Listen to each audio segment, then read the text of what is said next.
Hello friends, स्वागत है आपका मेरे यूट्यूब चैनल स्टडी वीएनएस 2 पे। मैं क्लास 10th का फिजिक्स पढ़ा रहा हूँ।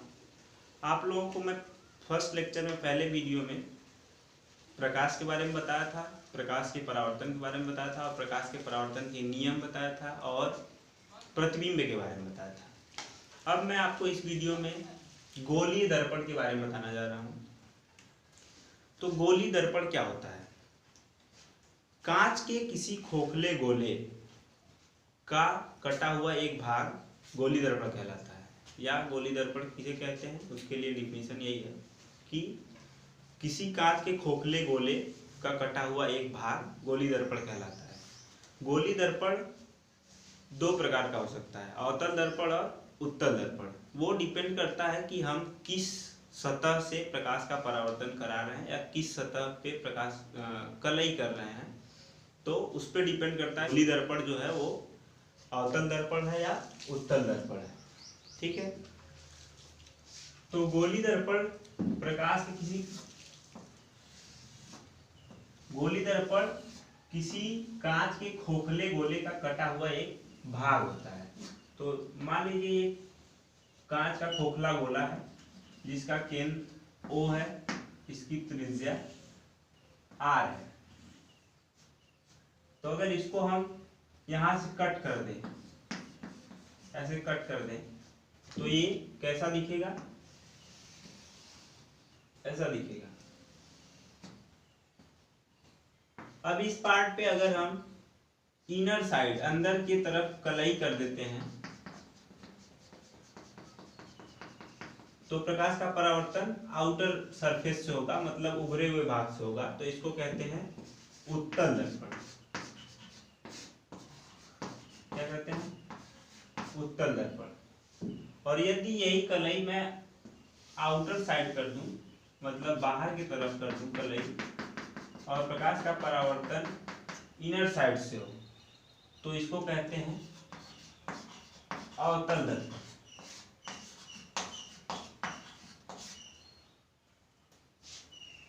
ठीक है, तो आप लोगों को गोलीय दर्पण समझ में आ गया होगा। अब गोलीय दर्पण से संबंधित कुछ पॉइंट्स हैं, कुछ टर्म्स हैं जिसको समझना, जिसको जानना जरूरी है, उसके बारे में मैं आप लोगों को बता रहा हूँ। अब हम बात करते हैं गोलीय दर्पण के बारे में। गोलीय दर्पण की मैं परिभाषा बता दिया। गोलीय दर्पण से संबंधित कुछ टर्म्स हैं जिसके बारे में हम जानेंगे। पहला टर्म है मुख्य अक्ष। तो मुख्य अक्ष किसे कहते हैं?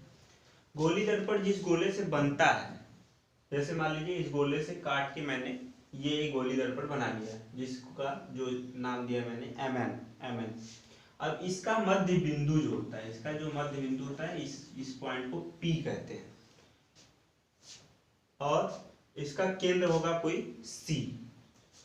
तो इस P को कहते हैं ध्रुव, द्वारक। जो हम काटेंगे जो पार्ट, उसका मध्य बिंदु क्या कहलाता है? ध्रुव कहलाता है। ध्रुव यहाँ जो लिखा है, ध्रुव कौन सा होता है? कटे हुए भाग का मध्य बिंदु क्या कहलाता है? ध्रुव कहलाता है। और मुख्य अक्ष क्या होता है? इस गोले के केंद्र तथा ध्रुव को मिलाने वाली रेखा, इस गोले के केंद्र तथा ध्रुव को मिलाने वाली जो रेखा होती है वो मुख्य अक्ष कहलाती है। वक्रता केंद्र क्या होता है? वक्रता केंद्र उस गोले का केंद्र होता है। इस गोले का केंद्र जो C से दिखाया गया है, इस गोले का केंद्र होता है, उस गोले का केंद्र होता है जिस गोले से गोलीय दर्पण बना होता है, या कह सकते हैं जिस गोले का एक कटा हुआ भाग होता है ये। तो वक्रता केंद्र उस गोले का केंद्र है जिस गोले से गोलीय दर्पण बना है। ध्रुव आपको बता दिया, इसका मध्य बिंदु होता है। वक्रता त्रिज्या क्या होता है?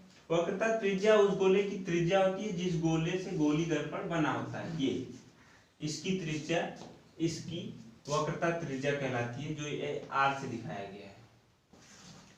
वक्रता त्रिज्या। फोकस दूरी क्या होता है? फोकस दूरी ध्रुव तथा फोकस बिंदु के बीच की दूरी को क्या कहते हैं? फोकस दूरी। इसे स्मॉल f से दिखाते हैं। फोकस दूरी क्या होता है?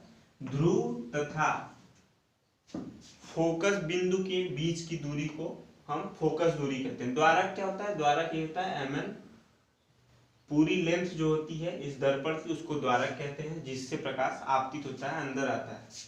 अब फोकस बिंदु क्या होता है?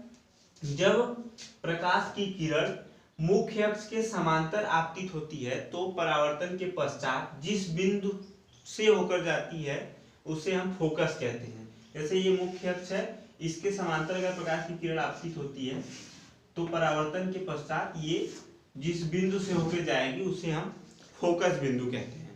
ठीक है।